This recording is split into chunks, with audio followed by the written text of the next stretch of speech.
Oh, that's better.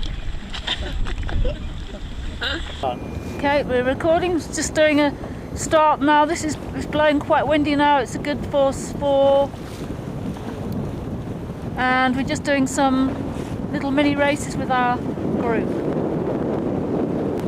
Right, this is a good little tip here. Windy breeze, a bit less board out. And they've got some Cunningham on, which is to deep power. This is the riverboat with a tall rig.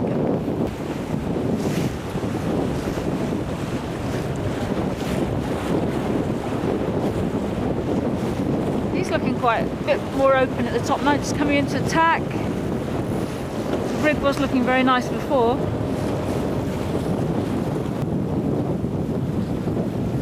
This is a different rig because it's so tall. It's 26 foot? 22 foot 6. Oops, bit of shouting coming up here. So the usual masts are 21 foot. It's a narrowed hull with a thinner, taller mainsail. Just had a tack here, we're in some breeze. The boat's looking a bit on its ear though. Need to work on keeping that flatter, so either sit out harder or ease the main. Still the boat's looking very heeled. It isn't quick because the rudder's working too hard now. The crew's got the feet on the centreboard case, so obviously the tow straps aren't working properly. They're not in the right position. Need to be able to sitting out. Both people need to be sitting out comfortably over the side. Bottoms are just perched on the side. It's not good enough. Tiller extension doesn't look long enough. It should be held across the front of you. You need a much longer one. Okay, a bit of work needs doing on here. We'll talk about this afterwards. Here's Rock going into attack. Oh, nice attack. Very steady attack. Here's Neil and Heather. After they've had a bit of tuition from Pat.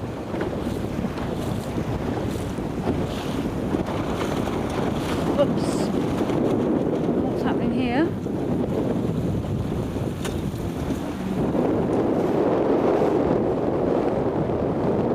The red boat. That's nice. Much fuller sail. Much fuller sail, much more open sail than Ben's. It's nice just freeing the sail now, keeping it nice and smooth. Nice speed creases down the front of the luff.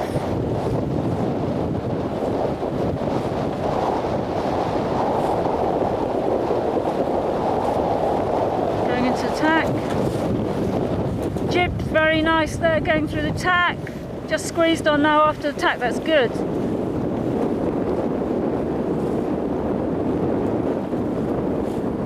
Right on the ley line for the mark. Ben's just gone a bit further. Be interesting to see who gets around first now.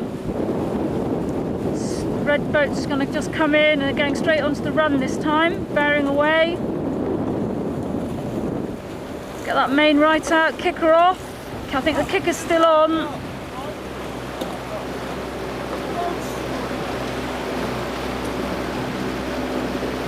Try and keep the boat nice and flat for the crew when you're bearing away onto the run like this. Very difficult when the boat's heeled. Good, Chris got the kite up nicely. Whoops, oh, gone into a jibe, which probably wasn't expecting. The pole's still on.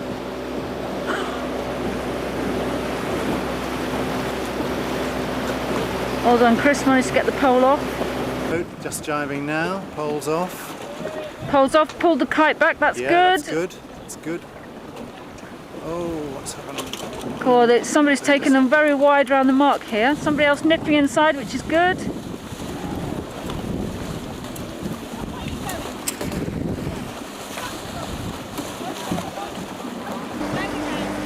Coming into a mark, you always need to be sitting out nice and flat to help the boat bear away.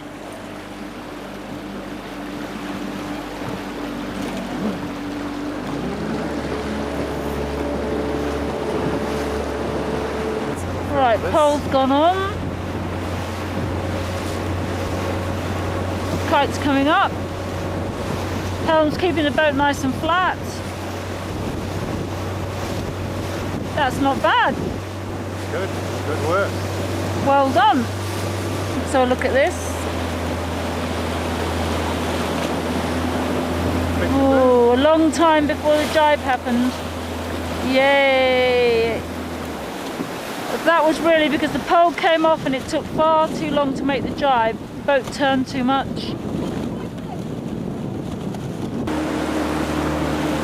It's really important, especially on a windy one, that you're nice and stable in the boat. Coming for a jibe. Yeah, yes. Not bad. Good one. Well done.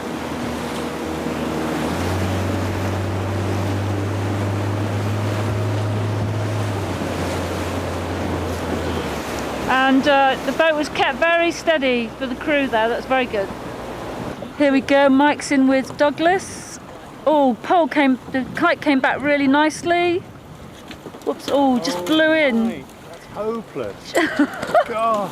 It was looking really nice. Kite just blew back at the last time, and now it's got a big knot in it. And we've got it all on film, Mike. Oh. Okay, Mike's going to demonstrate how to get the knot out. He's just pulling the sail down. Pole on now, sheets it straight away, sit down.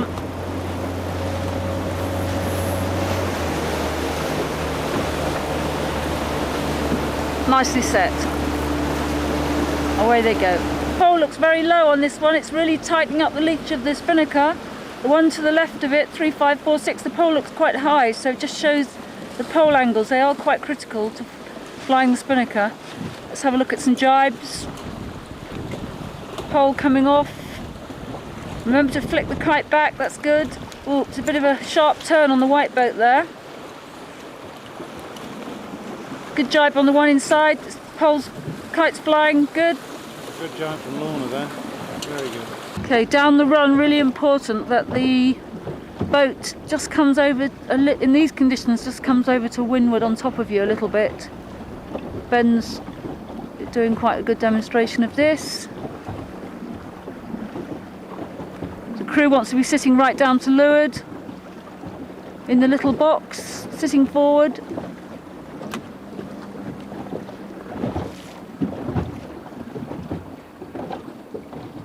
Going for another jibe. This looks a good one, keeping the kite filling through it. That's very nice.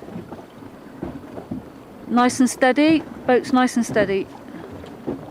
Good. Okay, some more boats on the run. Heather's looking good there down in her little box. Right, and this is Lorna. No, not Lorna. Karen. Kite's looking nice on this one. I think the transom, I think they're sitting a bit too far back there. The transom looks like it's dragging a little bit in this one. Karen needs to try to sit down on the floor of her boat a little bit more. Let's cross to Heather and have a look in hers. Yeah, Heather looks like she's sitting on the floor. You can only just see the top of her head, which is a much better position if you can get down there. See the spinnaker up. You can see the spinnaker. We might try and get around the side of her and have a look there. Okay, this is Heather just sitting on the floor. We can just see the back of her head. She can look straight up, see the kite through the gap there. Whereas if I just focus back on Karen, she hasn't got a good view of the spinnaker at all because she's sitting on the seat. She's blocked by the top of the boom. She can't see the sail very well from there, the spinnaker. So if you can, try and sit where Heather is here, it's much better. You're sitting nicely forward in the boat. Transom's just kissing the edge of the water. It's a much better position to be. Very nice there. Yay!